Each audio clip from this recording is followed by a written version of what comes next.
नमस्कार, जय हिंद दोस्तों। मैं अंकित कुमार अपने अजय गुरुकुल में आप सभी का हार्दिक स्वागत करता हूं। आशा करता हूं आप सभी लोग एकदम ज़बरदस्त जिंदाबाद होंगे। लग चुकी है तलब मंजिल की, लग चुकी है तलब मंजिल की, अब खुद को आग में झोंक देंगे। ठोकरें कहती हैं मारा जाएगा, हौसले कहते हैं देख लेंगे, हौसले कहते हैं देख लेंगे। अगर ये मंजिल पहाड़ है तो हम भी मांझी हैं, अगर मंजिल पहाड़ है तो हम भी मांझी हैं। जब तक तोड़ेंगे नहीं तब तक छोड़ेंगे नहीं। दोस्तों, आज की क्लास में हम लोग 9 दिसंबर 2020 की सेकेंड शिफ्ट में पूछे गए प्रश्नों को अध्ययन करेंगे।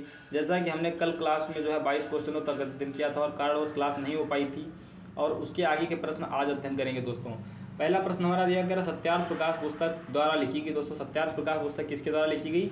ये स्वामी दयानंद सरस्वती जी के द्वारा सत्यार्थ प्रकाश पुस्तक लिखी गई। दोस्तों, स्वामी दयानंद सरस्वती जी की बात करते हैं दोस्तों, इन्होंने आर्य समाज की स्थापना की थी। किसकी? आर्य समाज की स्थापना दोस्तों किसने की? आर्य समाज की स्थापना दोस्तों किसने की? ये हमारे स्वामी दयानंद सरस्वती ने जिन्होंने आर्य समाज की स्थापना की थी। बात करते हैं दोस्तों दयानंद सरस्वती जी की, तो दयानंद सरस्वती इनके बचपन का क्या नाम था? दोस्तों, इनके बचपन का नाम था मूल शंकर। क्या था? दयानंद सरस्वती जी के बचपन का नाम क्या था? पूर्ण मूल शंकर था। क्या नाम था? मूल शंकर था। और बात करते दोस्तों दयानंद सरस्वती ने इन्होंने शुद्धि आंदोलन की शुरुआत की। किसकी? शुद्धि आंदोलन की शुरुआत की। इसकी शुद्धि आंदोलन दोस्तों किसने शुरू किया? शुद्धि आंदोलन किसने शुरू किया? हमारे दयानंद सरस्वती जी ने शुद्धि आंदोलन भी शुरू किया। और उसके बाद में बात करते दोस्तों, इन्होंने आर्य समाज की स्थापना कब की?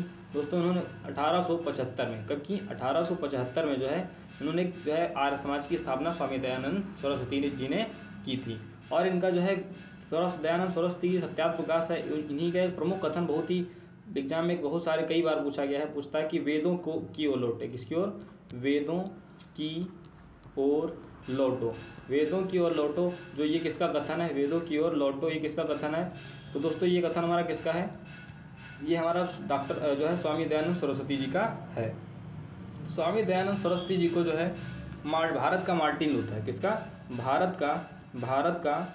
भारत का मार्टिन लूथर के नाम से भी जानते हैं। किसके नाम से? भारत का मार्टिन लूथर के नाम से ही स्वामी दयानंद सरस्वती जी को जानते हैं। दोस्तों, इनकी जो प्रमुख सत्यार्थ प्रकाश पुस्तक बताई और शुद्धि आंदोलन है, इन्होंने शुरू किया था। उसके बाद में बात कर लेते हैं दोस्तों, इनके गुरु कौन थे? इनके गुरु स्वामी दयानंद सरस्वती जी के गुरु कौन थे? दोस्तों, इनके गुरु हमारे थे पूर्णानंद। कौन थे? पूर्णानंद और विरजानंद। पूर्णानंद और विरजानंद ये इनके गुरु थे। पूर्णानंद और विरजानंद इनके गुरु थे। किसके? स्वामी दयानंद सरस्वती जी के। और इनकी मृत्यु की बात करते हैं दोस्तों, इनकी मृत्यु अजमेर एक नन्ही जान की नामक की औरत थी। कौन थी? नन्ही जान। कौन थी? नन्ही जान नामक एक औरत थी जिसने इनको स्वामी दयानंद सरस्वती जी को जहर दे दिया था। क्या देते? जहर दे दिया था, जिससे इनकी अजमेर में मृत्यु हो गई थी। कहाँ हुई थी? अजमेर में, जिसके चलते इनकी मृत्यु हो गई थी। अजमेर राजस्थान की बात है दोस्तों। 2.5 दिन का झोपड़ा दोस्तों, ये कहाँ हमारा? अजमेर राजस्थान। किसका? 2.5 दिन का झोपड़ा। 2.5 दिन का झोपड़ा दोस्तों, ये किसने बनवाया था? ये कुतुबुद्दीन ऐबक ने बनवाया था। किसने? कुतुबुद्दीन ऐबक ने इसे बनवाया था। उसके बाद बात कर लेते दोस्तों, यहाँ पर हमारा दिया रामकृष्ण परमहंस। रामकृष्ण परमहंस ये कौन थे दोस्तों? रामकृष्ण परमहंस ये हमारे स्वामी विवेकानंद जी के गुरु थे। किसके? स्वामी विवेकानंद जी के गुरु। विवेकानंद जी के गुरु। किसके? स्वामी विवेकानंद जी के गुरु थे। किसके? स्वामी विवेकानंद जी के गुरु कौन थे? ये हमारे रामकृष्ण परमहंस जी थे। और दोस्तों, इनका स्वामी विवेकानंद इनके रामकृष्ण परमहंस जी के शिष्य थे। और परमहंस जी का एक कथन था, बहुत ही प्रमुख कथन रहा है। वो कथन क्या था? वो कथन था, मनुष्य की सेवा ही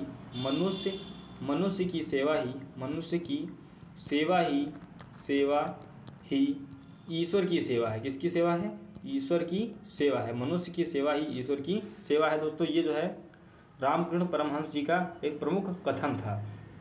और बात करते दोस्तों, जिन्होंने स्वामी विवेकानंद जी ने इन्हें अपने गुरु रामकृष्ण परमहंस के नाम पर ही 1897 में, कब? 1897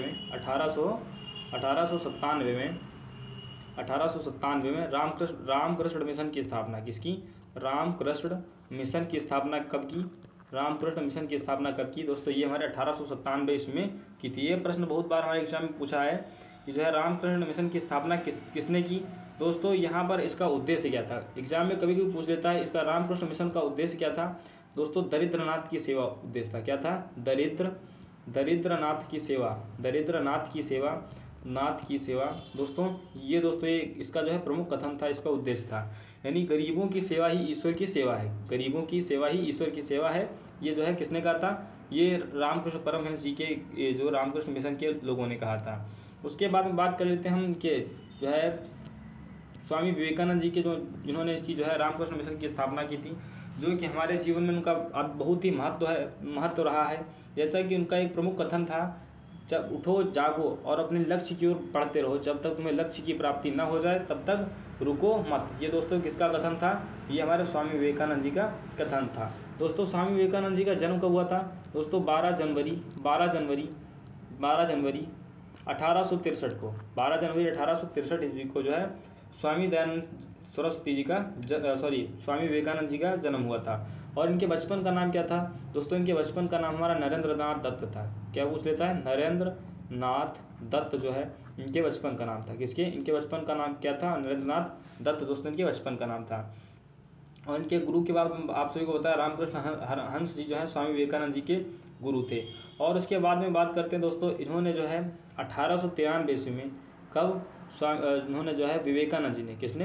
विवेकानंद जी ने जो है 1893 में, कब? 1893 ईस्वी में जो है एक शिकागो विश्व धर्म सम्मेलन था। विश्व धर्म सम्मेलन था जो शिकागो में हुआ था। कहाँ था?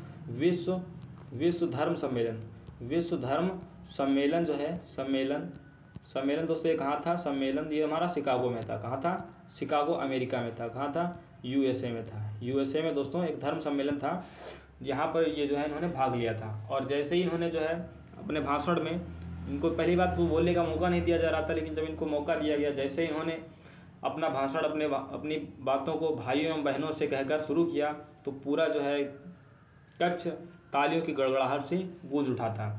उसके बाद बात करते दोस्तों, इन्होंने शिकागो में, इन्होंने आप सभी को बताया कि शिकागो में इन्होंने विश्व धर्म सम्मेलन की अध्यक्षता की, वहाँ पर ये गए।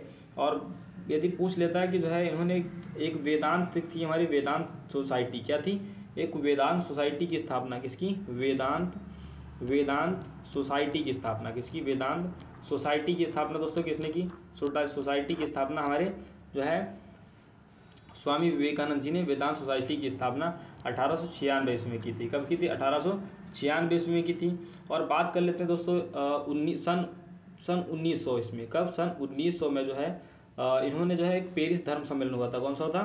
पेरिस में एक धर्म सम्मेलन हुआ था, विश्व धर्म सम्मेलन कहाँ हुआ था? सम्मेलन ये हमारा था पेरिस में। कहाँ हुआ था? फ्रांस की राजधानी पेरिस में हुआ था। कहाँ हुआ था? पेरिस में हुआ था दोस्तों। इसमें भी स्वामी विवेकानंद जी ने भाग लिया था। अक्सर लोगों को पता है कि शिकागो धर्म सम्मेलन में जो है इन्होंने स्वामी विवेकानंद जी ने भाग लिया था, लेकिन ये जो है फ्रांस पेरिस में, बहुत सारे लोगों को नहीं पता है कि फ्रांस पेरिस में जो है इन्होंने स्वामी विवेकानंद जी ने धर्म सम्मेलन किया था। उसके बाद हम बात कर लेते दोस्तों, इनकी मृत्यु दोस्तों कब हुई थी? दोस्तों इनकी मृत्यु हुई थी हमारी 1902 में। 1902 ईस्वी में जो है इनकी मृत्यु हो गई थी। दोस्तों ये जीवन में ये कितने साल जिए? लगभग 37, उधर कहते हैं 63 में से जो है हमारे 37 साल में से बचे, और इधर 2 बच्चे कितने हो गए हमारे? 39 साल जीवन जिए। इन्होंने कितना जीवन जिया? 39 साल मात्र जीवन जिया। और अपने जीवन में क्या करके गए दोस्तों, आप सभी को देख लिया कि जीवन जो है लंबा नहीं होना चाहिए, जीवन कम होना चाहिए, लेकिन अच्छा होना चाहिए, ताकि लोग हमारा भी नाम ले सकें कि हाँ कोई कुछ करके गया है। और यहाँ पर बात कर लेते दोस्तों विवेकानंद जी की, तो विवेकानंद जी की एक शिष्या थी। क्या थी? विवेकानंद जी की एक शिष्या थी जिसका नाम था सिस्टर निवेदिता। क्या नाम था? शिष्या थी जिसका नाम था सिस्टर निवेदिता नाम था। क्या था? सिस्टर निवेदिता जिसका नाम था, सिस्टर निवेदिता जिसका नाम था। ये हमारी कहाँ की थी? ये आयरलैंड की थी। कहाँ थी? आयरलैंड की थी। कहाँ की थी? आयरलैंड की थी दोस्तों। ये हमारी स्वामी विवेकानंद जी की शिष्या थी। और स्वामी विवेकानंद जी की बात करते हैं, इनकी जो है एक प्रमुख पत्रिका थी जो जिसका नाम था प्रबुद्ध भारत। क्या थी? प्रबुद्ध भारत जो है स्वामी विवेकानंद जी की एक पुस्तिका थी। कौन थी? प्रबुद्ध भारत जो है इनकी एक पत्रिका थी। कौन सी थी? प्रबुद्ध भारत जो है स्वामी विवेकानंद जी की एक पत्रिका थी। और बात कर लेते तो दोस्तों यहाँ पर हमारा राजा राम मोहन राय दिया है। क्या दिया? राजा राम मोहन राय दोस्तों इन्होंने भी हमारे भारत देश में इन्होंने अपना भी योगदान बहुत दिया। सती प्रथा का अंत दोस्तों इन्हीं के हाथों में हुआ था। दोस्तों बात करते हैं यहाँ पर, इनकी बात कर लेते हैं राजा राम मोहन राय। राजा राम मोहन राय दोस्तों इन्होंने 1817 में, कब 1817 ईस्वी में जो है हिंदू कॉलेज की स्थापना की। इसकी हिंदू कॉलेज की स्थापना दोस्तों किसने की? हिंदू कॉलेज की स्थापना किसने की? ये हमारी जो है राजा राम मोहन राय जी ने की। और बात करते हैं इन्हें हम किस नाम से जाना जाता है दोस्तों? इन्होंने जो है 1817 में इन्होंने हिंदू कॉलेज की, और 1815 में इन्होंने आत्मीय समाज की स्थापना की। इसकी आत्मीय समाज सभा की स्थापना की। इसकी आत्मीय सभा की स्थापना कब की? इन्होंने 1815 ईस्वी में की थी। उसके बाद बात कर लेते हैं दोस्तों इन्हें, और इनके उपनाम क्या है? इनके उपनाम पूछ लेता है कि आधुनिक भारत का जो है निर्माता किस नाम से जानते हैं? आधुनिक, कभी पूछ लेता है आधुनिक भारत का निर्माता पूछ लेता है दोस्तों, किसको जानते हैं? भारत का निर्माता के नाम से किसको जानते हैं? तो दोस्तों हम जो है राजा राम मोहन राय जी को जानते हैं। राजा राम मोहन राय जी को जो है राजा की उपाधि किसने दी थी? दोस्तों राजा राम मोहन राय जी को अकबर सेकंड ने, किसने? अकबर सेकंड ने जो है राजा की उपाधि दी थी। किसकी? राजा की उपाधि दी थी। उसके बाद बात करते हैं दोस्तों आत्मीय समाज की स्थापना बता चुके, आपको हिंदू कॉलेज की स्थापना बता चुके हैं। और दोस्तों इन्होंने जो है सती प्रथा का अंत कब किया था? इन्होंने सती प्रथा का अंत 1829 में, सती प्रथा का अंत दोस्तों इन्होंने ही करवाया था लगभग। बात करते हैं दोस्तों सती प्रथा का अंत, इस समय जो है वायसराय कौन था दोस्तों? इस समय जो है भारत का गवर्नर कौन था? इस समय भारत का गवर्नर था हमारा विलियम बेंटिक था। कौन था? विलियम बेंटिक था। कौन था? विलियम बेंटिक जो है ये भारत का गवर्नर जनरल था। विलियम बेंटिक जो है ये भारत का गवर्नर जनरल उस समय था। और इन्होंने दोस्तों बहुत ही हमारे लिए क्या हो गए, बहुत ही प्रसिद्ध हो गए। और इनके जो है प्रमुख पत्रिकाओं के नाम बात कर लेते हैं दोस्तों। इनकी प्रमुख पत्रिका क्या नाम था? जैसे पूछ लेता है संवाद कौमुदी। कौन सी? संवाद कौमुदी किसकी पुस्तक है? ये जो है दोस्तों किसकी पत्रिका है? संवाद कौमुदी है। और मिरातुल अखबार, कौन सा? मिरातुल अखबार दोस्तों किसके हैं? अखबार ये हमारे राजा राम मोहन राय जी के मिरातुल अखबार और संवाद कौमुदी नामक ये जो है प्रमुख इनके क्या हैं? अखबार हैं। और यदि पूछ लेता है कि राजा राम मोहन राय जी की जो है सुभाष चंद्र बोस ने क्या कहा था? सुभाष चंद्र बोस ने जो है राजा राम मोहन राय को किस नाम से जाना था, किस नाम से कहा था? दोस्तों इन्होंने युग दूत के नाम से भी इन्हें संबोधित किया था। किस नाम से? युग दूत के नाम से दोस्तों सुभाष चंद्र बोस जी ने इन्हें संबोधित किया था। उसके बाद में हमारा दिया है ईश्वर चंद्र विद्यासागर। कौन दिया है? ऑप्शन में हमारा दिया है ईश्वर चंद्र विद्यासागर। उसके बाद दोस्तों हमारा ऑप्शन में दिया है ईश्वर चंद्र विद्यासागर। कौन दिया है? ईश्वर चंद्र विद्यासागर। दोस्तों ईश्वर चंद्र विद्यासागर की बात करते हैं, इन्होंने सोम प्रकाश पत्रिका का संपादन किया। किसका? सोम प्रकाश पत्रिका का संपादन किसने किया? पत्रिका का संपादन दोस्तों किसने किया? ये हमारे सोम प्रकाश पत्रिका का संपादन किसने किया? ये हमारा ईश्वर चंद्र विद्यासागर जी ने किया था। उसके बाद में इन्होंने विधवा पुनर्विवाह एक्ट दोस्तों इन्होंने कब शुरू किया? 1856 में विधवा पुनर्विवाह एक्ट शुरू किया गया। और दोस्तों इन्होंने नारी शिक्षा के लिए दोस्तों इन्होंने बैथून स्कूल की स्थापना भी की। किसकी? बैथून स्कूल की स्थापना इन्होंने नारी शिक्षा के लिए की थी। दोस्तों ये थे हमारे इस ऑप्शन के कुछ। इससे आप अगर मॉडर्न हिस्ट्री में अगर इनसे उपाधियों से प्रश्न पूछे जाते हैं दोस्तों, इन 4 लोगों से मोस्ट इंपॉर्टेंट जो भी बन सकते हैं तो सारे प्रश्न आप सभी को करवा दिए। आप सभी को बताना कि ये क्वेश्चन आप सभी को कैसे लगे। अच्छे लगे तो अभी वीडियो को लाइक और तुरंत चैनल को सब्सक्राइब कर लीजिए। और अगले प्रश्न की ओर बढ़ते हैं। अगला प्रश्न हमारा दिया कर रुद्रदामन किस वंश से संबंधित थे? रुद्रदामन जो है किस वंश से संबंधित थे? दोस्तों इसका राइट आंसर हो जाएगा शक वंश से संबंधित थे। किससे? शक वंश से संबंधित थे। दोस्तों यहाँ पर दिया शुंग। दोस्तों शुंग वंश के संस्थापक कौन थे? पुष्यमित्र। कौन थे? पुष्यमित्र शुंग जी जो है पुष्यमित्र शुंग जो है ये पुष्यमित्र शुंग जो है ये शुंग वंश के संस्थापक है। इसके शुंग वंश के संस्थापक पुष्यमित्र शुंग थे। यहाँ पर सातवाहन वंश दिया तो सातवाहन वंश के संस्थापक दोस्तों कौन थे? ये हमारे सिमुक जी थे। कौन थे? सिमुक जी जो है सातवाहन वंश के संस्थापक थे। और बढ़ते हैं अगले प्रश्न की ओर। अगला प्रश्न दिया क्या, निम्नलिखित में से किस देवी को वीणा नामक संगीत वाद्य यंत्र धारण करने वाली देवी माना जाता है।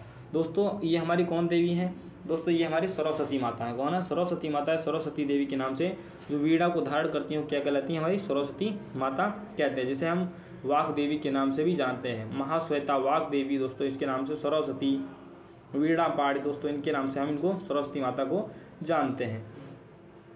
और यहाँ पर लक्ष्मी देवी की दोस्तों बात करते हैं। यहाँ पर इन्हें लक्ष्मी की देवी, धन की देवी दोस्तों लक्ष्मी देवी को माना जाता है। और काली देवी दोस्तों इनके गले में आप सभी को क्या मिलेंगे? राक्षसों के सर मिलेंगे। और दुर्गा देवी की बात करते हैं दोस्तों। दुर्गा देवी जो है ये इनकी सवारी किसकी है? सिंह की सवारी है। जैसा कि दोस्तों इसमें नवरात्र का माहौल चल रहा है तो बहुत ही यहाँ पर क्वेश्चन भी बहुत अच्छा आ गया कि जो है करेक्ट कौन सी देवी वीणा की देवी है। तो दोस्तों ये देवी जी का नाम भी आ गया साथ में। तो बहुत ही शुभ घड़ी थी आज की। नवरात्र के महीने में आप सब पढ़ रहे हैं माता सरस्वती के बारे में। किसके बारे में पढ़ रहे हैं? माँ सरस्वती के बारे में पढ़ रहे हैं। दोस्तों प्रैक्टिस सेट के साथ में दोस्तों सरस्वती माँ का भी नाम आ गया, जो कि हमारे इनको हम किस नाम से और जानते हैं? ज्ञान की देवी के नाम से भी जानते हैं। दोस्तों अगला प्रश्न हमारा है, निम्नलिखित में से कौन सा एक संचारी रोग है? निम्नलिखित में से कौन सा एक संचारी रोग है? तो दोस्तों यहाँ पर इसका राइट आंसर हो जाएगा मिर्गी जो है एक संचारी रोग है। कौन सा है? मिर्गी एक संचारी रोग है। और बढ़ते हैं अगले प्रश्न की ओर। अगला प्रश्न हमारा देखकर तेलंगाना राज्य का पुनर्गठन अधिनियम किसके अंतर्गत किया गया? किसका? तेलंगाना राज्य का दोस्तों तेलंगाना राज्य का पुनर्गठन कब किया गया? दोस्तों तेलंगाना राज्य जो है पुनर्गठन अधिनियम के अंतर्गत किया गया सन 2014। दोस्तों तेलंगाना की स्थापना की बात करते हैं दोस्तों 2 जून 2014 को 2 जून 2014 को दोस्तों तेलंगाना की स्थापना हुई। कब हुई? 2 जून 2014 को तेलंगाना राज्य की स्थापना हो गई थी। और बढ़ते हैं अगले प्रश्न की ओर। यहाँ पर दोस्तों 2015 की बात करते हैं दोस्तों। 2015 में हमारा क्या है? नीति आयोग की स्थापना दोस्तों कब हुई? नीति आयोग की स्थापना दोस्तों कब हुई? ये हमारी 2015 में 1 जनवरी 2015 को पीएम नरेंद्र मोदी जी के कार्यकाल में की गई। और इसका हेड दोस्तों बात करते हैं कौन होता है? तो दोस्तों इसका हेड भी प्रधानमंत्री नीति आयोग का हेड भी होता है। इसकी स्थापना योजना आयोग के स्थान पर की गई थी। योजना आयोग दोस्तों कब शुरू हुआ था? 1951 ईस्वी में दोस्तों योजना आयोग शुरू किया गया था। दोस्तों यहाँ पर हमारा 2016 दिया है। क्या दिया? ऑप्शन में 2016 दिया है। 2016 में हमारी 2 मई 2016 को जो है एक प्रधानमंत्री नरेंद्र मोदी जी के नेतृत्व में एक जो है हमारी उज्ज्वला योजना चली थी। कौन सी? उज्ज्वला योजना शुरू हुई थी। कौन सी? उज्ज्वला योजना, जिसमें उज्ज्वला योजना महिलाओं को एक गैस का भरा हुआ सिलेंडर मुफ्त में और रेगुलेटर पाइप और एक गैस चूल्हा निःशुल्क वितरित किया गया था। दोस्तों ये योजना कब शुरू की गई थी? दोस्तों ये योजना हमारी बलिया उत्तर प्रदेश से शुरू हुई। कहाँ? बलिया उत्तर प्रदेश से ये योजना शुरू की गई। कौन सी? ये हमारी प्रधानमंत्री उज्ज्वला योजना बलिया उत्तर प्रदेश से शुरू की गई थी। और बढ़ते हैं अगले प्रश्न की ओर। अगला प्रश्न देखते हैं हमारा क्या है। भारतीय दंड संहिता की IPC की धारा आत्महत्या के दुष्प्रेरण से संबंधित है। कौन सी धारा जो है आत्महत्या के दुष्प्रेरण से संबंधित है? तो दोस्तों इसका राइट आंसर हो जाएगा हमारा 306 जो है धारा 306, ये आत्महत्या के दुष्प्रेरण से संबंधित है। और बढ़ते हैं अगले प्रश्न की ओर। अगला प्रश्न हमारा दिया है कि अंडमान निकोबार द्वीप समूह बंगाल की खाड़ी के भारतीय मुख्य भूमि में स्थित है। किस दिशा में स्थित है? तो दोस्तों इसका राइट आंसर हो जाएगा हमारा दक्षिण पूर्व दिशा में स्थित है। किस दिशा में? दक्षिण पूर्व दिशा में स्थित है। और अगले प्रश्न की ओर बढ़ते हैं। अगला प्रश्न हमारा देखकर निम्नलिखित में से कौन सा एक महाकाव्य तमिल कवि इलंगो अधिकल द्वारा लिखा गया है? तो दोस्तों इसका राइट आंसर क्या हो जाएगा? इसका राइट आंसर हो जाएगा हमारा शिल्पाधिकारम हो जाएगा। क्या हो जाएगा? शिल्पाधिकारम राइट आंसर हो जाएगा हमारा फर्स्ट। और बढ़ते हैं अगले प्रश्न की ओर।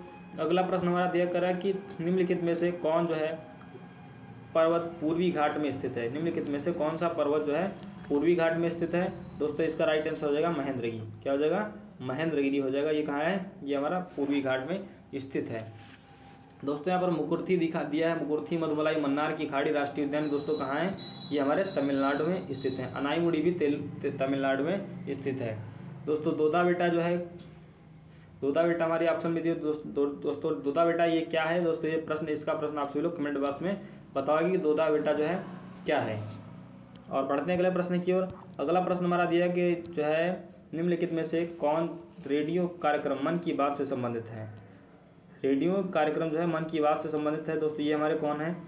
ये हमारे प्रधानमंत्री नरेंद्र मोदी जी हैं। कौन है? प्रधानमंत्री नरेंद्र मोदी। प्रधानमंत्री नरेंद्र मोदी जी जो हैं मन की बात रेडियो कार्यक्रम से संबंधित हैं। कौन है? प्रधानमंत्री नरेंद्र मोदी जी। और यहाँ पर रामनाथ कोविंद की बात करते दोस्तों, हमारे पूर्व राष्ट्रपति हमारे कौन थे, ये हमारे रामनाथ कोविंद जी थे। और पढ़ते हैं अगले पर, वर्तमान में जो है पीएम कौन है, वर्तमान में प्रधानमंत्री दोस्तों नरेंद्र मोदी ही हमारे हैं। और बढ़ते हैं अगले प्रश्न की ओर। अगला प्रश्न हमारा दिया कि गौड़िया नृत्य भारत के किस भाग का शास्त्रीय नृत्य है। तो गौड़िया नृत्य जो है ये पूर्वी भारत का है। किसका है, ये पूर्वी जो है भारत का एक शास्त्रीय नृत्य है। किसका है, पूर्वी भारत का जो है शास्त्रीय नृत्य है। और बढ़ते हैं अगले प्रश्न की ओर। करा सजीवों में टेरिडोफाइटा वर्ग जगत का भाग होता है। किस जगत का भाग होता है, ये प्लांटी भाग का होता है। किसका होता है, प्लांटी जगत का भाग होता है। किस भाग का होता है, प्लांटी जगत का भाग होता है। और अगले प्रश्न की ओर बढ़ते हैं। अगला प्रश्न देखते हैं हमारा क्या है। अगला प्रश्न दिया करा कि भारतीय रिजर्व बैंक द्वारा 2018 में महात्मा गांधी की नई श्रृंखला में जारी 10 रुपये के नोट के मूल्य वर्ग वाले नोटों का आधार रंग कौन सा है। कौन सा रंग है दोस्तों, इसका राइट आंसर क्या हो जाएगा, इसका राइट आंसर हो जाएगा हमारा चॉकलेटी। कौन सा, चॉकलेटी या भूरा रंग जो है किसका है, हमारी 10 रुपये का नोट का है। दोस्तों यहाँ पर बात करते हैं नीला रंग। दोस्तों नीले रंग का कौन सा नोट है, जो नया नोट नई नोट की करेंसी जारी हुई है उसमें 100 रुपये का नोट जो है, 100 रुपये का नोट जो है नीले रंग का है। किस रंग का है, 100 रुपये का नोट ये नीले रंग का है। और दोस्तों यहाँ पर ऑप्शन में दिया है पीला रंग। दोस्तों पीला रंग की बात कर लेते हैं। ये हमारा 200 रुपये का नोट जो है, 200 रुपये का नोट दोस्तों ये किस रंग का है, ये चमकदार पीले रंग का है। किसका है, चमकदार पीले रंग का है। और भूरे रंग का दोस्तों कौन सा है, हमारा 10 रुपये का नोट भूरे रंग का है। और जो है हल्का ग्रीन रंग का जो है, जिसे हम तोता कलर भी कहते हैं, जिसे हम तोता कलर के नाम से भी जानते हैं, हल्का जो है ग्रीन रंग दोस्तों ये जो हमारा 20 रुपये का नोट, 20 रुपये का नोट, जिस तरह से आपका ऑप्शन यहाँ पर चॉकलेटी या भूरा दिया है, इस कलर का रंग दोस्तों कौन सा होता है, ये हमारा 20 रुपये का नोट होता है। और बढ़ते हैं अगले प्रश्न की ओर। अगला प्रश्न हमारा देखते हैं क्या है। अगला प्रश्न दिया करा मौर्य साम्राज्य की पूर्वी प्रांत की राजधानी निम्नलिखित में से क्या थी। मौर्य साम्राज्य की जो है निम्नलिखित में से राजधानी क्या थी दोस्तों, ये हमारी ये तोसली थी। क्या थी, राजधानी तोसली थी। और बढ़ते हैं अगले प्रश्न की ओर। अगला प्रश्न हमारा देकर स्वराज पार्टी का गठन 1923 ईस्वी के द्वारा किया गया था। किसके द्वारा किया गया था और जो इसके सचिव बने थे दोस्तों, 1923 ईस्वी में स्वराज पार्टी का गठन मोतीलाल नेहरू और चित्तरंजन दास के द्वारा किया गया था। किसका, मोतीलाल नेहरू और चित्तरंजन दास जी के द्वारा जो है स्वराज पार्टी का गठन किया गया था। और बात करें तो दोस्तों यहाँ पर इसके सचिव कौन बने थे, हमारे मोतीलाल नेहरू जी इसके सचिव बने थे। और यहाँ पर दिया दोस्तों हमारा डॉक्टर राजेंद्र प्रसाद दिया है। तो भारत के राष्ट्रपति दोस्तों ये 24 जनवरी 1950 ईस्वी को चुनाव हुआ था। और 26 जनवरी 1950 ईस्वी को भारत के प्रथम राष्ट्रपति, गणतंत्र भारत के प्रथम राष्ट्रपति हमारे कौन घोषित कर दिए गए थे, ये हमारे डॉक्टर राजेंद्र प्रसाद जी घोषित कर दिए गए थे। दोस्तों यहाँ पर बात कर लेते हैं, यहाँ पर हमारा पंडित जवाहरलाल नेहरू की, किसकी, पीटी नेहरू की। दोस्तों इन्होंने जो है लाहौर अधिवेशन हुआ था, पीटी नेहरू जी लाहौर अधिवेशन की अध्यक्षता दोस्तों किसके द्वारा की गई थी, लाहौर अधिवेशन की अध्यक्षता कांग्रेस के लाहौर अधिवेशन की अध्यक्षता दोस्तों पंडित जवाहरलाल नेहरू जी के द्वारा की गई थी। इसमें जो है असहयोग आंदोलन के प्रस्ताव को इसी में स्वीकार कर लिया गया था। और इसी में जो है क्या किया गया था, लाहौर अधिवेशन में ही जो हमारा एक हुआ था, इसी दिन से दोस्तों हमारा स्वाधीनता दिवस भी इसी में जो है स्वाधीनता दिवस भी मनाए जाने की घोषणा की गई थी। ये 26 जनवरी को जो है हम कौन सा दिवस मनाएंगे, स्वाधीनता दिवस मनाएंगे। कौन सा, स्वाधीनता दिवस मनाएंगे 26 जनवरी को, इसी अधिवेशन में ऐसा कहा गया था। उसके बाद में यहाँ पर सरदार वल्लभ भाई पटेल जी ने जो है इन्होंने बारदोली सत्याग्रह में जो है सरदार वल्लभ भाई पटेल जी ने इसकी अध्यक्षता की थी। बारदोली सत्याग्रह की बात करते हैं दोस्तों, बारदोली के सत्याग्रह में सरदार वल्लभ भाई पटेल जी को सरदार की उपाधि, किसकी, सरदार की उपाधि दोस्तों किसने दी थी, सरदार की उपाधि दोस्तों ये बारदोली की महिलाओं ने दी। किसने दी थी, बारदोली की महिलाओं ने जो है सरदार वल्लभ भाई पटेल जी को सरदार की उपाधि दी थी। और बढ़ते हैं अगले प्रश्न की और। अगला प्रश्न देखते हैं हमारा क्या है।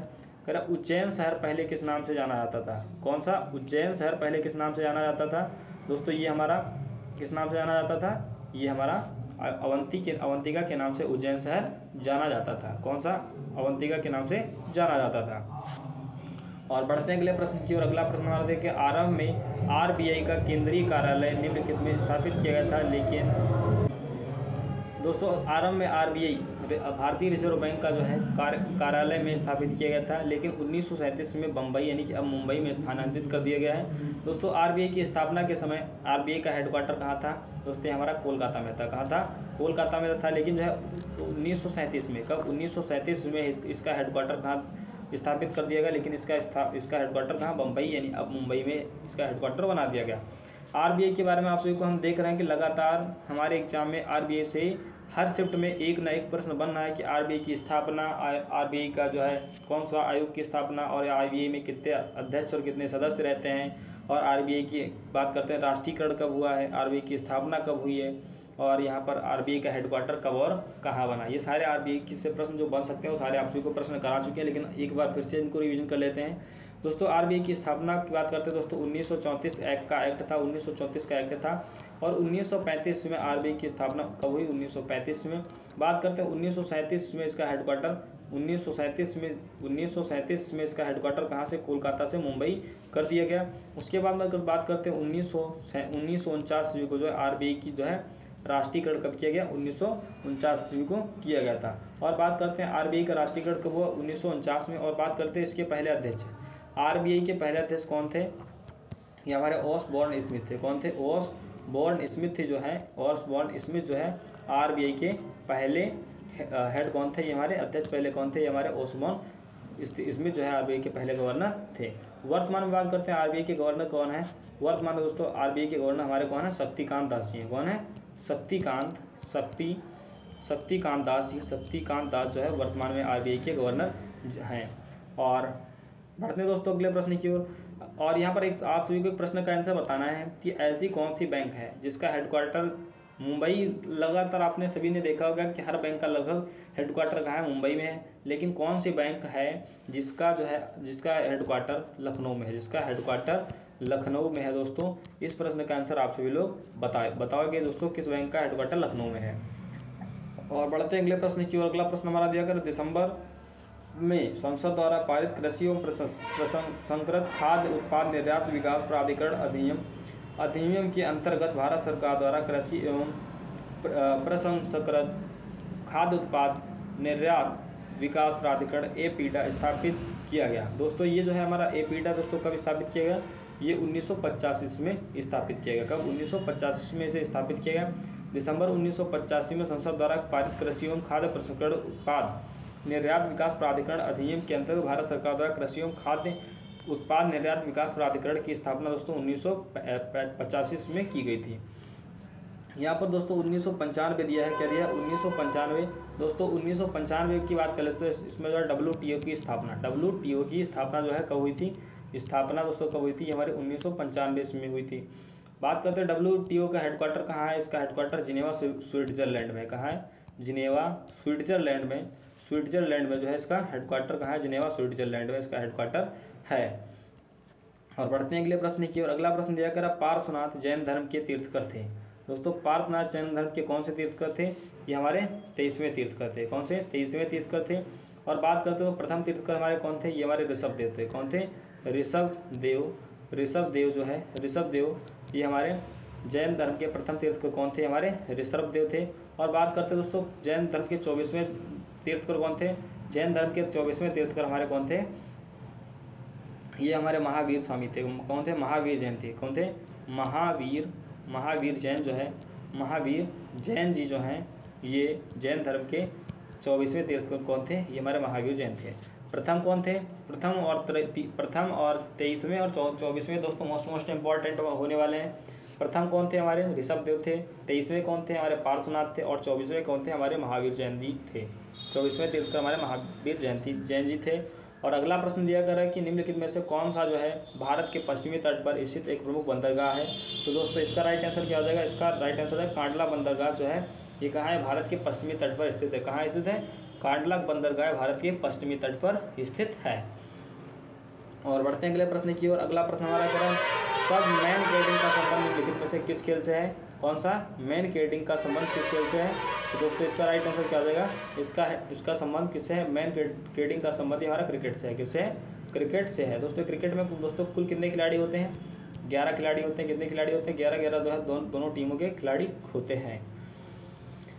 और खो खो की बात करें तो खो खो में कितने खिलाड़ी होते हैं दोस्तों? खो खो में हमारे 9 खिलाड़ी होते हैं, 9 टीम के खिलाड़ी होते हैं। कबड्डी की बात करें दोस्तों, इसमें भी 7 खिलाड़ी होते हैं। और बढ़ते हैं अगले प्रश्न की ओर। अगला प्रश्न देखते हैं हमारा क्या है। अगला प्रश्न दिया गया, निम्नलिखित में से कौन सा जो है संगठन रमाबाई द्वारा आरंभ नहीं किया गया? कौन सा संगठन जो है रमाबाई के द्वारा आरंभ नहीं किया गया, जिसके बारे में हम लोग चर्चा कर चुके हैं? सत्यशोधक समाज। सत्यशोधक समाज जो है किसके बारे में जो है सत्यशोधक समाज जो है ये किसके द्वारा नहीं शुरू किया गया? ये रमाबाई के द्वारा नहीं किया गया था। और ये हमारा मिशन मुक्ति, कौन सा मुक्ति मिशन, शारदा सदन और आर्य महिला समाज, दोस्तों ये कौन थे? इन सभी को जो है किसने शुरू किया था? पंडित रमाबाई ने शुरू किया था। दोस्तों बात कर लेते हैं सत्यशोधक समाज की स्थापना किसकी की थी? तो सत्यशोधक समाज की स्थापना किसने की थी? ये हमारे ज्योतिबा फुले, महात्मा ज्योतिबा फुले। कौन थे? ज्योतिबा फुले। कौन? महात्मा ज्योतिबा फुले के द्वारा जो है सत्यशोधक समाज की स्थापना की गई। किसके द्वारा? ये हमारा महात्मा ज्योतिबा फुले के द्वारा इसकी स्थापना कब की गई दोस्तों? इसकी स्थापना हमारे 1873 में की गई। कब की गई? 1873 ईस्वी में जो है सत्यशोधक समाज की स्थापना ज्योतिबा फुले के द्वारा की गई थी। और उसके बाद में बात कर लेते हैं दोस्तों, इनकी प्रमुख बुक कौन सी है? इनकी बुक कौन सी है? हमारी गुलामगिरी। कौन पूछ लेता है? बुक तो हमारी बहुत बार एग्जाम में पूछी गई, सैकड़ों बार पूछी गई है। गुलामगिरी किसकी पुस्तक है? गुलामगिरी किसकी पुस्तक है दोस्तों? गुलामगिरी हमारी किसकी पुस्तक है? ये हमारी महात्मा ज्योतिबा फुले की पुस्तक कौन सी है? गुलामगिरी है। गुलामगिरी किसकी है? और बात कर लेते दोस्तों, इनकी पत्नी कौन थी? इनकी पत्नी हमारी सावित्रीबाई फुले इनकी पत्नी थी। कौन थी? सावित्रीबाई फुले इनकी पत्नी थी। और बढ़ते हैं अगले प्रश्न की ओर। अगला प्रश्न हमारा दिया है, भारत की पहली महिला डॉक्टर SI पद्मावती का निधन 2020 में 103 वर्ष की उम्र में निधन हो गया। ये कौन थी दोस्तों? ये हमारी कार्डियोलॉजिस्ट थी। कौन थी? कार्डियोलॉजिस्ट। दोस्तों कार्डियोलॉजिस्ट की बात करें, ये किससे थी? हृदय रोग विशेषज्ञ। कौन? हृदय रोग विशेषज्ञ थी। कौन थी? हृदय रोग विशेषज्ञ कौन थी? ये हमारी डॉक्टर SI पद्मावती, जिनका जो है 2020 में 103 वर्ष की उम्र में निधन हो गया। दोस्तों यहाँ पर जो है हार्ट के बारे में बीमारियों का अध्ययन क्या कहलाता है? कार्डियोलॉजी कहलाता है। किससे? हृदय संबंधित बीमारियों का अध्ययन, हृदय संबंधी बीमारियों का अध्ययन क्या कहलाता है? बीमारियों का अध्ययन क्या कहलाता है? हमारा कार्डियोलॉजी कहलाता है। बात करें तो कार्डियोलॉजी, तो इसके लिए एक टेस्ट होता है हमारा ECG। कौन सा होता है? ECG। बात करता है ई से हो गया इलेक्ट्रोकार्डियोग्राफ। क्या हो गया? ECG का फुल फॉर्म कभी एग्जाम में कई बार पूछा गया है कि ECG का फुल फॉर्म क्या होता है? तो दोस्तों इसका फुल फॉर्म होता है इलेक्ट्रोकार्डियोग्राफ। क्या होता है? इसका फुल फॉर्म होता है हमारा इलेक्ट्रोकार्डियोग्राफ होता है। उसके बाद में इसी से संबंधित एक विशेष हमारा EEG पूछ लेता है। क्या पूछ लेता है? EEG पूछ लेता है। दोस्तों EEG जो है इसे हम क्या कहते हैं? EEG को हम इलेक्ट्रोएन्सेफेलोग्राफ, EEG को हम इलेक्ट्रोएन्सेफेलोग्राफ के नाम से जानते हैं। इलेक्ट्रोएन्सेफेलोग्राफ के नाम से इसे हम जानते हैं। दोस्तों ये किससे है? ये ब्रेन से संबंधित बीमारी है। किससे? ब्रेन से संबंधित है। इलेक्ट्रोएन्सेफेलोग्राफ जो है किससे संबंधित है? यहाँ ब्रेन से संबंधित है। किससे संबंधित है? ब्रेन यानी मस्तिष्क से संबंधित है। और बढ़ते हैं अगले प्रश्न की ओर। अगला प्रश्न देखते हैं हमारा क्या है। अगला प्रश्न हमारा, निम्नलिखित में से कौन सा मामला व्यापारिक न्यायालय अधिनियम 1984 के दायरे में नहीं आता है? कौन सा मामला जो है अधिनियम 1984 के दायरे में नहीं आता है? तो दोस्तों इसका राइट आंसर क्या हो जाएगा? वाणिज्य एवं विवाद। वाणिज्य एवं विवाद जो है ये पारिवारिक न्यायालय अधिनियम 1984 के अंतर्गत नहीं आता है। और ये हमारे विवाह तलाक और दाम्पत्य अधिकारों का पुनर्स्थापन, ये सारे इसके अंतर्गत आते हैं। अगला प्रश्न देखते हैं हमारा क्या है। अगला प्रश्न हमारा दिया कर कालेश्वरम लिफ्ट सिंचाई परियोजना, कौन सा? कालेश्वरम लिफ्ट सिंचाई परियोजना किस नदी पर स्थित बहुउद्देशीय सिंचाई परियोजना है? तो दोस्तों इसका राइट आंसर हो जाएगा गोदावरी नदी पर जो है ये हमारा कालेश्वर लिफ्ट सिंचाई परियोजना स्थित है। किस नदी पर? गोदावरी नदी पर। गोदावरी की बात करते हैं दोस्तों, गोदावरी हमारी जो है इसे हम दक्षिण भारत की गंगा के नाम से जानते हैं, या वृद्ध गंगा के नाम से हम दोस्तों किसको ना जानते हैं? हमारी गोदावरी नदी हो गई। और कावेरी को हम जो है किस नाम से जानते हैं? कावेरी नदी को हम जो है बूढ़ी गंगा दक्षिण भारत की गंगा के नाम से हम कावेरी नदी को जानते हैं, और गोदावरी नदी को हम वृद्ध गंगा के नाम से भी जानते हैं। दोस्तों यहाँ पर हम बात करते हैं नर्मदा नदी। दोस्तों नर्मदा नदी की बात करते हैं दोस्तों, ये हमारी पूर्व दिशा से पश्चिम दिशा की ओर बहने वाली जो है नदी कौन सी है? हमारी नर्मदा नदी है। और बढ़ते हैं अगले प्रश्न की ओर। अगला प्रश्न हमारा दिया है, करा देखते हैं। जनगणना 2011 के अनुसार निम्नलिखित में से किस राज्य में प्रति वर्ष 1000 पुरुषों पर महिलाओं की संख्या सर्वाधिक रही है? तो दोस्तों इसका राइट आंसर हो जाएगा हमारा केरल। क्या हो जाएगा? राइट आंसर केरला हो जाएगा। केरला में जो है 1000 पुरुषों पर 1084 महिलाएं थी। कितनी थी? 1084 महिलाएं थी। ये हमारा सर्वाधिक लिंगानुपात की बात करते हैं दोस्तों, ये हमारा था कहाँ था? ये हमारा केरल में था। और बात कर लेते हैं सबसे मिनिमम, सबसे कम जो है मिनिमम की बात कर लेते हैं दोस्त, किस राज्य में लिंगानुपात रहा है? तो दोस्तों ये हमारा 879, कितना? 879 दोस्तों, ये हरियाणा राज्य में रहा है। कहाँ रहा है? ये हरियाणा राज्य में सबसे कम लिंगानुपात रहा है। बात करते हैं दोस्तों जनसंख्या के मामले टॉप पर कौन है? जनसंख्या के मामले टॉप पर कौन है? तो जनसंख्या के जो है मामले में टॉप पर हमारा यूपी है। कौन है? उत्तर प्रदेश जो है जनसंख्या के मामले में टॉप स्थान पर है। और सबसे कम जनसंख्या की बात करते हैं दोस्तों, किस राज्य में है? ये हमारा सिक्किम राज्य में। किस राज्य में है? सिक्किम राज्य में सबसे कम जनसंख्या है। किस राज्य में? सिक्किम राज्य में सबसे कम जनसंख्या है। और बात कर लेते दोस्तों यहाँ पर जनसंख्या घनत्व की बात कर लेते हैं। सबसे कम जनसंख्या घनत्व हमारा अरुणाचल प्रदेश में कहाँ है? अरुणाचल प्रदेश में सबसे कम जनसंख्या घनत्व किस राज्य में है? अरुणाचल प्रदेश में। और स्टेट की बात करते दोस्तों, यहाँ पर मिनिमम की बात करते दोस्तों, कहाँ है? मिनिमम दोस्तों हमारा बिहार में है। कहाँ है? सॉरी, मैक्सिमम हमारा बिहार में है। मैक्सिमम कहाँ है? बिहार में। और मिनिमम कहाँ है? मिनिमम हमारा अरुणाचल प्रदेश में। जनसंख्या की बात करते हैं सर्वाधिक उत्तर प्रदेश है, सबसे कम सिक्किम में है। जनसंख्या घनत्व की बात करते हैं सर्वाधिक दोस्तों हमारा बिहार में है, सबसे कम कहाँ है? अरुणाचल प्रदेश में है। और बात करते हैं एरिया के हिसाब से, क्षेत्रफल की बात करते हैं तो क्षेत्रफल के मामले में सबसे बड़ा कौन है? ये हमारा राजस्थान है। कौन सा राज्य है? राजस्थान जो है एरिया के मामले में सर्वाधिक टॉप पर कौन है? राजस्थान है। उसके बाद हमारा कौन आता है? उसके बाद में हमारा आता है महाराष्ट्र आ जाता है। कौन सा आता है? महाराष्ट्र आ जाता है। राजस्थान हो गया, महाराष्ट्र हो जाता है, मध्य प्रदेश हो जाता है। उसके बाद हमारा उत्तर प्रदेश आ जाता है, हमारा 4th स्थान पर आ जाता है। और बात करते हैं दोस्तों यहाँ पर दोस्तों, जैसा कि आप सभी को बताया कि हम राजस्थान जो है ये जो है एरिया के मामले में सबसे टॉप पर है। दोस्तों बात करते हैं खाद्यान्न के उत्पादन में दोस्तों, कौन सा टॉप पर है? हमारा उत्तर प्रदेश खाद्यान्न के मामले में टॉप पर है।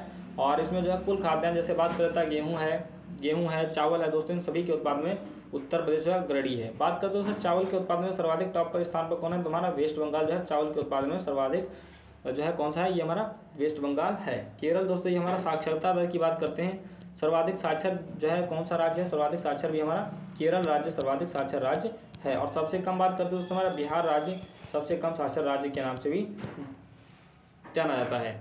और यहाँ पर बढ़ते हैं अगले प्रश्न की ओर। अगला प्रश्न हमारा देखकर डॉक्टर बी आर अम्बेडकर को किस वर्ष जो है भारत रत्न से सम्मानित किया गया? किस वर्ष जो है भारत रत्न से सम्मानित किया गया? तो दोस्तों इसका राइट आंसर क्या हो जाएगा? इसका राइट आंसर हो जाएगा हमारा 1990 को।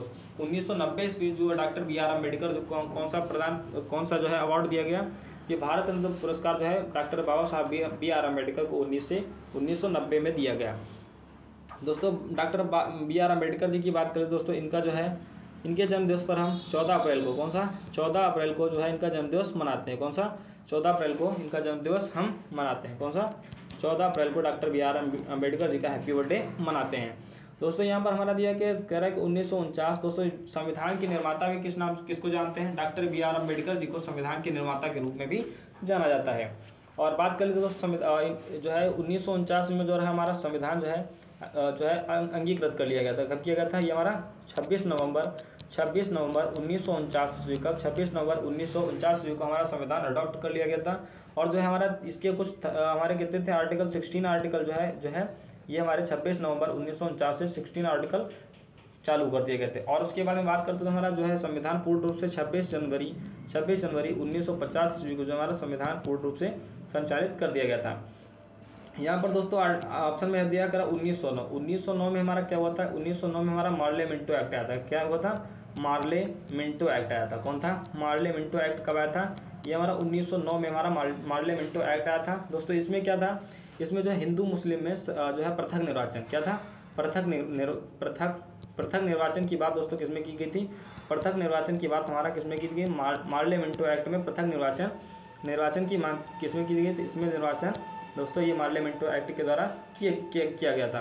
दोस्तों यहाँ पर 1956 में हमारा दिया है, तो 1956 की बात करते हैं इसमें दोस्तों राज्य पुनर्गठन आयोग, कौन सा? राज्य पुनर्गठन आयोग की स्थापना कब की गई थी? पुनर्गठन आयोग की स्थापना दोस्तों ये हमारी कब की गई थी? ये हमारी 1956 ईस्वी में की गई थी। कब गई? 1956 ईस्वी में। दोस्तों बात कर लेते हैं यहाँ पर राज्य पुनर्गठन आयोग में राज्य जो है भाषाई आधार पहला राज्य कौन सा अलग हुआ था? ये हमारा 1953 में। कब? 1953 ईस्वी में आंध्र प्रदेश, कौन सा? आंध्र प्रदेश जो है सबसे पहला राज्य भाषाई आधार पहला राज्य अलग होने वाला कौन था? ये हमारा आंध्र प्रदेश था। कौन था? हमारा आंध्र प्रदेश था। और बढ़ते हैं अगले प्रश्न की ओर। अगला प्रश्न देखते हैं हमारा क्या है। अगला प्रश्न हमारा दिया गया भारतीय एथलेटिक्स कोच पुरुषोत्तम राय अगस्त 2020 में प्राप्त करा कौन सा अवार्ड जो है प्राप्त करने के एक दिन पूर्व इनका निधन हो गया था, यानी इनको करें निधन के एक दिन पूर्व प्रदान किया गया था। द्रोणाचार्य पुरस्कार जो है पुरुषोत्तम राज जी को दिया गया था। कौन सा? पुरुषोत्तम राज जी को जो है कौन सा पुरस्कार दिया गया था? ये हमारा द्रोणाचार्य पुरस्कार दिया गया था। यहाँ पर वो बात करते हो तो राजीव गांधी खेल रत्न पुरस्कार, राजीव गांधी खेल रत्न पुरस्कार नाम बदलकर दोस्तों मेजर ध्यानचंद पुरस्कार कर दिया गया है दोस्तों। इसकी विजेता व्यक्ति को दोस्तों 25 लाख रुपये 25 लाख कितने 25 लाख रुपये जो है 25 लाख रुपये की राशि दी जाती है। 25 लाख रुपये की राशि और प्लस सम्मान दिया जाता है। कब दिया जाता है? ये हमारा मेजर ध्यानचंद जी के जन्म दिवस पर हम 29 अगस्त को हम कौन सा दिवस मनाते हैं? राष्ट्रीय खेल दिवस। राष्ट्रीय खेल दिवस दोस्तों कब मनाते हैं? राष्ट्रीय खेल दिवस हम मेजर ध्यानचंद जी के जन्म दिवस पर हम मनाते हैं। और ये हमारा यहाँ पर दिया अर्जुन पुरस्कार, ये दोस्तों पराक्रम के क्षेत्र में अर्जुन पुरस्कार दिया जाता है। किस क्षेत्र में? पराक्रम के क्षेत्र में दोस्तों हमारा अर्जुन पुरस्कार दिया जाता है। और इसी के साथ हमारे आज के टोटल 15 क्वेश्चन जो कंप्लीट हो गए। तो दोस्तों आप सभी को क्लास कैसी लगी? यदि क्लास अच्छी लगी तो वीडियो को फटाफट लाइक कर दीजिए और चैनल को सब्सक्राइब फटाफट कर लीजिए। और एक आप सभी को प्रश्न हमने दिया है, उस प्रश्न का आंसर आप सबको कमेंट बॉक्स में बताना है कि प्रश्न आप सभी को कौन सा दिया। हमने प्रश्न दिया कि कौन सी बैंक है जिसका हेडक्वार्टर लखनऊ में है, जिसका हेडक्वार्टर लखनऊ में है दोस्तों। लखनऊ में इस प्रश्न का आंसर आप सभी लोग कमेंट बॉक्स में आंसर बताओगे। और अधिकतर बैंकों का हेडक्वार्टर कहाँ है? मुंबई में है, आप सभी को पता है। और क्या कीजिए, आप फटाफट चैनल को सब्सक्राइब कीजिए और जल्द से जल्द मेरा 1000 सब्सक्राइबर्स का टारगेट पूरा करवाइए। कल फिर मिलेंगे सुबह 7:30 बजे। जय हिंद।